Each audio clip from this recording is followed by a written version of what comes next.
Did you know that if you're driving an Audi with the air quality package consisting of air conditioning system, ionizer and allergen filter, that you can set and adjust the special customized Audi Perfume settings in your Audi? Curious how to do so? Just watch this video and I will show you how to set and adjust the perfume settings in your Audi.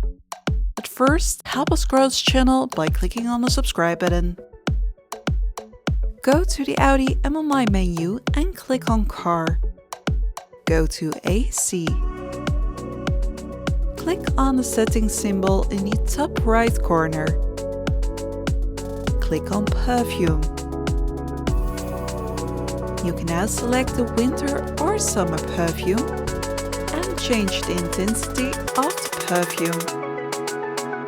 To activate or deactivate the perfume settings, you need to go back to the AC settings and click on the perfume pictogram.